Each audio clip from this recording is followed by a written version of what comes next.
In this module, we'll continue type of genetic variations. हमने king parrot की examples के अंदर देखा कि किंग पैरट के अंदर मेल और फीमेल जो है, इसके अंदर सेक्सुअल डायमॉर्फिज्म है। मेल और फीमेल का कलर डिफरेंट होता है, जिसकी वजह से इनको डिफरेंट स्पीशीज के तौर पर कंसिडर किया जाता रहा। इसी तरीके से जो सेक्सुअल डायमॉर्फिज्म है, ये और बहुत सारे ऑर्गेनिजम्स के अंदर भी पाया जाता है। जैसे अगर हम इंसेक्ट्स का ऑर्डर हाइमेनॉप्टेरा की बात करें, तो इसके अंदर सेक्सुअल डायमॉर्फिज्म मौजूद है।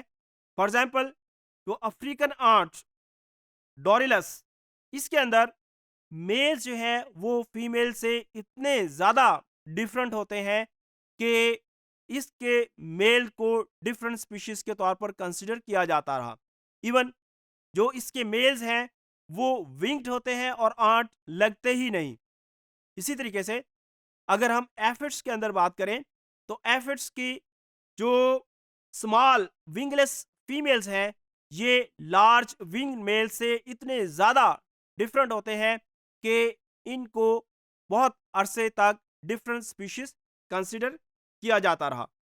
अब ये देखने में आया है कि क्योंकि ऑर्गेनिज्म्स के अंदर सेक्सुअल डायमॉर्फिज्म मौजूद है, इनके मेल और फीमेल डिफरेंट हैं, तो यहाँ पे जो टेक्सोनोमिस्ट थे, टेक्सोनोमिस्ट के लिए एक बहुत बड़ा चैलेंज ये आया कि ये कैसे आइडेंटिफाई किया जाए कि कौन सा मेल किस फीमेल से बिलोंग करता है।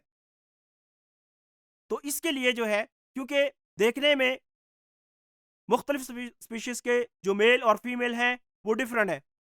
फॉर एग्जाम्पल, एफिड्स के अंदर या हाइमेनॉप्टेरा के और बहुत सारे जो ग्रुप्स हैं उसके अंदर, तो उसमें जो इकोलॉजिस्ट हैं उन्होंने डिटेल फील्ड स्टडीज की।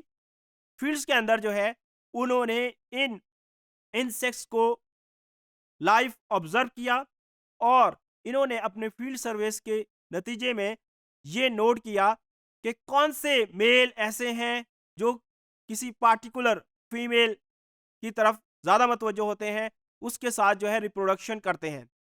तो फील्ड का डाटा जो है उन्होंने जमा किया और फील्ड का डाटा जमा करने के बाद उन्होंने ये पता चलाया कि कौन से मेल हैं जो किसी पार्टिकुलर फीमेल के साथ रिप्रोडक्शन करते हैं।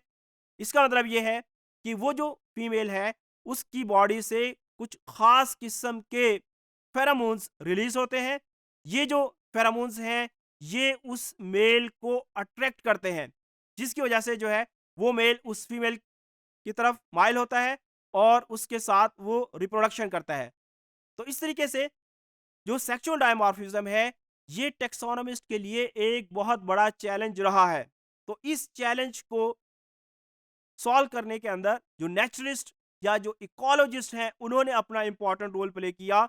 उन्होंने फील्ड स्टडीज की। उसके बाद फील्ड स्टडीज के बाद उन्होंने इन इंसेक्ट्स को लाइव फील्ड के अंदर ऑब्जर्व किया और ऑब्जर्व करने के बाद इन्होंने ये पता चलाया कि कौन सा मेल किस फीमेल के साथ जो है रिप्रोडक्शन करता है। उस बेस के ऊपर उन्होंने ग्रुपिंग की और ये जो टेक्सोनोमिस्ट का जो चैलेंज था वो उसको सॉल्व करने में हेल्प की।